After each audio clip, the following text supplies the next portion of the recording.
പെഹൽഗാം ഭീകരാക്രമണത്തിന്റെ പശ്ചാത്തലത്തിൽ മാധ്യമങ്ങൾക്ക് മാർഗനിർദ്ദേശങ്ങൾ പുറപ്പെടുവിച്ചു കേന്ദ്ര വാർത്താ വിതരണ പ്രക്ഷേപണ മന്ത്രാലയം. പ്രതിരോധ ദേശസുരക്ഷയുമായി ബന്ധപ്പെട്ട നടപടികളുടെ ലൈവ് ദൃശ്യങ്ങളും വിവരങ്ങളും നൽകാൻ പാടില്ല എന്നാണ് നിർദ്ദേശം. ശ്രീനാഥ് ചന്ദ്രൻ വിശദാംശങ്ങളുമായി. ശ്രീനാഥ്, ഈ നിർദ്ദേശത്തിന്റെ വിശദാംശങ്ങൾ എങ്ങനെയാണ്?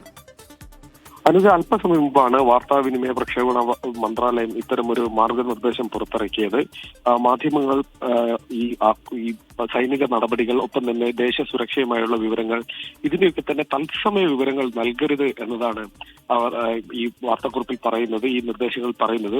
അതിനൊരു ഉദാഹരണം കൂടി ചൂണ്ടിക്കാണിക്കുന്നുണ്ട്. മുംബൈ ഭീകരാക്രമണ സമയത്ത് അന്ന് ഭീകരർ ഇത്തരം വിവരങ്ങൾ ഉപയോഗപ്പെടുത്തി എന്നത് അനുഭവമാണ്. അതുകൊണ്ട് ഇപ്പോഴത്തെ ഒരു സാഹചര്യത്തിൽ ഭീകരർക്കെതിരായ നടപടികൾ സൈന്യം നടത്തുന്ന സമയത്ത് അത്തരം ഓപ്പറേഷനുകളുടെ ദൃശ്യങ്ങളും മറ്റു വിവരങ്ങളും പുറത്തു വരുന്നത് അതിനൊക്കെ തിരിച്ചടിയാകും എന്നതാണ് മാധ്യമങ്ങൾക്കുള്ള നിർദ്ദേശം. അതുകൊണ്ട് തത്സമയം അത്തരം വിവരങ്ങൾ കൈമാറരുത്, അത്തരം വിവരങ്ങൾ പ്രക്ഷേപണം ചെയ്യരുത് എന്നതാണ് ഈ മാർഗനിർദ്ദേശത്തിൽ പറയുന്നത്. നിലവിലെ സാഹചര്യത്തിൽ ഉത്തരവാദിത്വ ബോധത്തോടെ ഇത്തരം കാര്യങ്ങളിൽ വാർത്തകൾ നൽകണം എന്നതാണ് ഈ നിർദ്ദേശങ്ങളിൽ പറയുന്നത്. പെഹൽഗാം ഭീകരാക്രമണത്തിന്റെ പശ്ചാത്തലത്തിൽ കൂടിയാണ് മാധ്യമങ്ങൾക്ക് കേന്ദ്ര വാർത്താ വിതരണ പ്രക്ഷേപണ മന്ത്രാലയം മാർഗനിർദ്ദേശം പുറപ്പെടുവിച്ചത്. പ്രതിരോധ ദേശസുരക്ഷയുമായി ബന്ധപ്പെട്ട നടപടികളുടെ ലൈവ് ദൃശ്യങ്ങൾ, വിവരങ്ങൾ എന്നിവ നൽകാൻ പാടില്ല. ഉത്തരവാദിത്ത ബോധത്തോടെ ആയിരിക്കണം കാര്യങ്ങൾ റിപ്പോർട്ട് ചെയ്യേണ്ടത് എന്നതാണ് നിർദ്ദേശം.